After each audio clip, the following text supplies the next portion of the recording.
नमस्कार।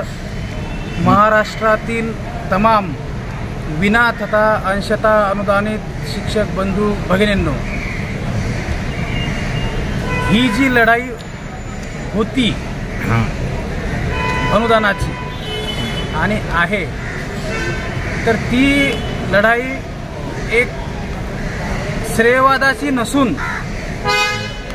आत्मसन्मानाची, स्वतःच्या पगाराची व न्याय हक्काची होती। आणि म्हणून आता कोणत्याच प्रकारची शंका कुशंका न करता आपण सुज्ञ आहोत, आपण शिक्षक आहोत, पिढी घडवणारे आहोत। काही टेक्निकल बाबी शासनाच्या ह्या आपणा सर्वांना सुद्धा माहीत आहेत आणि म्हणून आपण जो काही आतापर्यंतचा जो काही वनवास होता की आपल्याला प्रचितीनुसार वाढीव टप्पा मिळावा आणि इतर काही शिक्षकांचे प्रश्न, तर या प्रश्नाला काल फुल स्टॉप लागलेला आहे।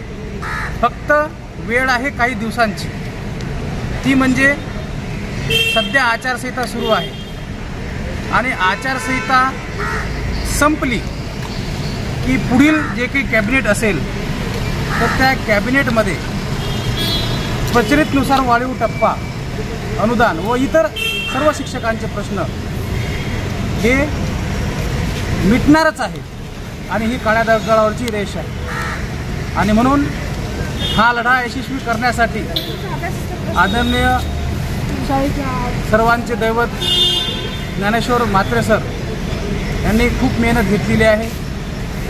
त्यांच्या मार्गदर्शनावर रंगारी सर, मी, रहाटे काका हे चाललेलं आहोत आणि माझे सर्व सहकारी जे काही पदाधिकारी असतील ते सगळे। आणि म्हणून या लढा यशस्वी होण्यासाठी ज्यांनी योगदान दिलेले आहे, मग आमदार विक्रम काळे साहेब असो, दराडे साहेब असो, की आणखी जे काही पदाधिकारी आणि काही राहिलेले आमदार असतील, तर ज्यांनी या लढ्यामध्ये योगदान दिलेले आहे त्या सर्वांचे मनापासून आभार।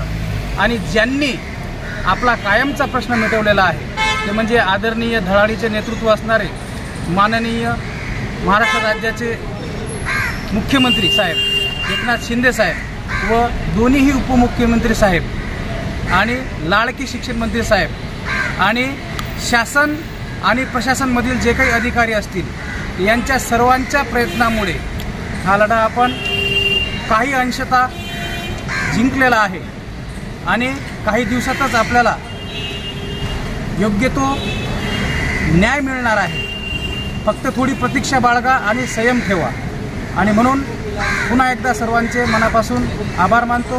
पुन्हा एकदा सांगतो की ही लढाई ना श्रेयवादाची, फक्त ही लढाई एक आत्मसन्मानाची, एक लढा व न्याय हक्कासाठी आणि स्वतःच्या पगारासाठी आहे, होती आणि राहणार। धन्यवाद।